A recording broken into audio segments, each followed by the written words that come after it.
ಹಸುಗಳು ಗರ್ಭಧರಿಸಿದ ತಕ್ಷಣ ಅವುಗಳ ಪಾಲನೆ ಮತ್ತು ಪೋಷಣೆ ಬಹುಮುಖ್ಯವಾದ ಅಂಶವಾಗಿದೆ. ಇದರಲ್ಲಿ ಪ್ರಮುಖ ಅಂಶಗಳನ್ನು ನಾನೀಗ ನಿಮಗೆ ತೋರಿಸುತ್ತೇನೆ.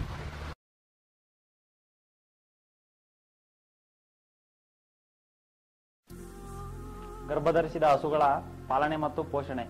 ಇದರಲ್ಲಿ ಮೊದಲನೇದಾಗಿ ಗರ್ಭಧರಿಸಿದ ಹಸುವಿಗೆ 7 ತಿಂಗಳ ನಂತರ ಹಾಲು ಕರೆಯುವುದನ್ನು ನಿಲ್ಲಿಸಬೇಕು. ಇದರಿಂದ ಹಸುವಿಗೆ 2 ತಿಂಗಳ ವಿಶ್ರಾಂತಿ ದೊರೆಯುತ್ತದೆ. ಆನಂತರ ಹಸುವನ್ನು ಸ್ವಚ್ಛ ಹಾಗೂ ಪ್ರಶಾಂತ ಸ್ಥಳದಲ್ಲಿ ಕಟ್ಟಬೇಕು. ಮೂರನೇದಾಗಿ ಗರ್ಭಧರಿಸಿದ ಹಸುವಿಗೆ 5 ರಿಂದ 6 ತಿಂಗಳ ಅವಧಿಯಲ್ಲಿ ತಪ್ಪದೇ ಜಂತು ನಾಶಕ ಔಷಧಿಯನ್ನು ಕುಡಿಸಬೇಕು.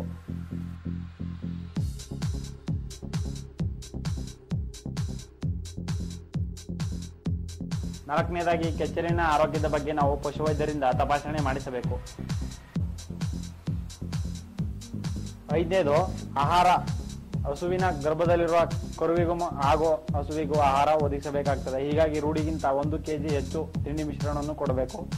8ನೇ ತಿಂಗಳಲ್ಲಿ ಪ್ರತಿದಿನ ಕೊಡೋದಕ್ಕಿಂತ 1 kg ಮತ್ತು 9ನೇ ತಿಂಗಳಿನಲ್ಲಿ ಪ್ರತಿದಿನ ಕೊಡೋದಕ್ಕಿಂತ 1.5 kg ಹಾಗೂ ಗರ್ಭದ ಕೊನೆಯ ವಾರದಲ್ಲಿ 3 kg ತಿಂಡಿಯನ್ನು ಕೊಡಬೇಕು.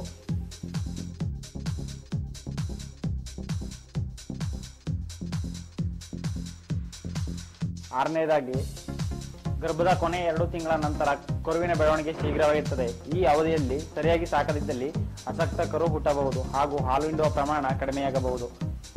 ಇದರಿಂದ ಮೇವು ಮತ್ತು ನೀರನ್ನು ಧಾರಾಳವಾಗಿ ಕೊಡಬೇಕು.